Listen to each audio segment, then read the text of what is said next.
to Quest 3DS. I hope you're enjoying the episodes thus far. I've been staging sort of the releases of these just to give myself enough time to pick up 5 more games and stick to that sort of format. And today's that day where we can get another 5 looked at. And I want to start with this one here, which is The Amazing Spider-Man. Now, I've got the second one of these already, which I picked up on eBay, I think in a bundle of games some time ago. It's an Australian copy, but it's still PAL, so that still counts for me. Other collectors might be quite stringent in what they expect to get, whether they want to get the UK versions, or if you're elsewhere in sort of Europe, the localized PAL versions of the games that came out for your particular country. I'm not too bothered as long as it works on the console that I've got.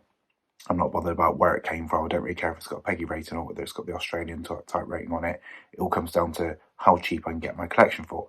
Anyway, that was the story for Amazing Spider-Man 2. It's Australian, but this one here is the PAL UK version, Green Triangle.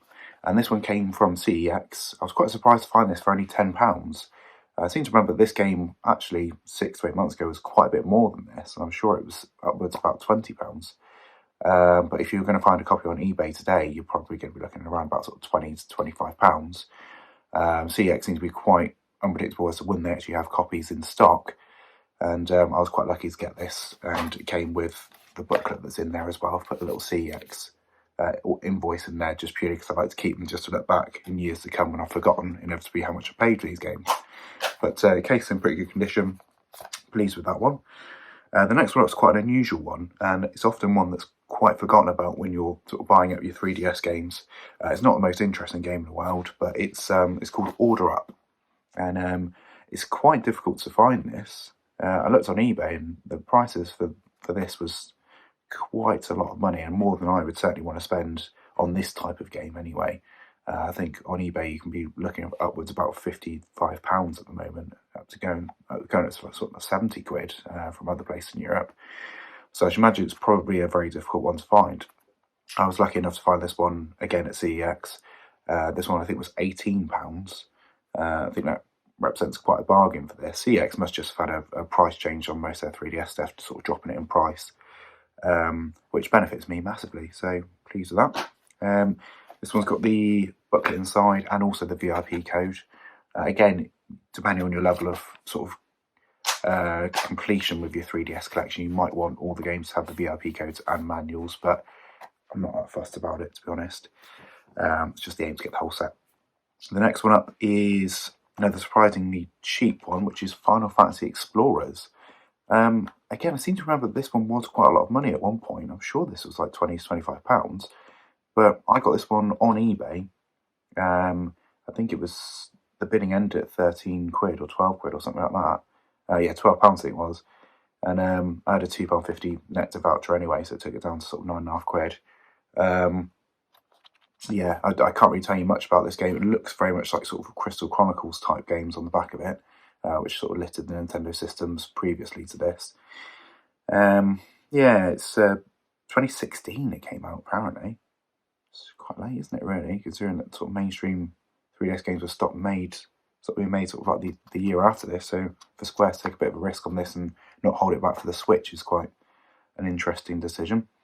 But yeah, there we go. So there's that one. I don't think it's got the VIP code of it, which is fine, but it does have the little pamphlet inside as well. Cartridge being the most important part, and this is the Green Triangle UK version. The next one up is quite an unusual one. It's actually quite an interesting batch in general, this, to be honest. Certainly more so than the puzzler games and bits and pieces which you've covered in previous episodes. But, Baptism of Fire to begin with, so if you're still with us up to this point, well done, we're getting into interesting stuff now. This one I got from Amazon in Spain, and it's Yukari, The Mystery of the Four Seasons. Now, this one here is sort of a French/Belgian comic book from the 70s, and has been adapted into various sort of media over time, and I think still there's quite a few stage plays of this around Europe, sort of big around Europe, but not so much in the UK, because I must admit I've never heard of this before. This game came out in 2015, and it seems a very odd choice to make sort of a simple platforming game on a Nintendo format in 2015, release it physically from something that was based in the 70s, but we've got Mysterious Cities of Gold, which is also on the 3DS as well, which is from a bygone era, so anything can happen. I think the cartridge might be a little bit loose in there, sounds a little bit, but it is sealed, so I don't really want to open it to relocate the cartridge back in if that is the case, because it's not really going to damage it too much. It moving around in there, that's absolutely fine. If it was a disc, then yeah, we would have a problem. But this one's got the purple triangle on it, which I think is PAL for Spain, but that could be wrong there, but I'm fairly sure it is. That one was €16. The prices on eBay seem to be about sort of upwards of £20 to £25, so I was quite happy to go straight to the source on Amazon to go get that, rather than having to go for a third-party seller on eBay. I think that's where a lot of the costs are. If you can spend a lot of time looking in sort of the localized versions of Amazon, you can find a lot of the games that you think are really, really difficult to get. You can find them still brand new. So we're in that sort of tipping point at the minute where it's still quite reasonable to buy them if you're willing to search.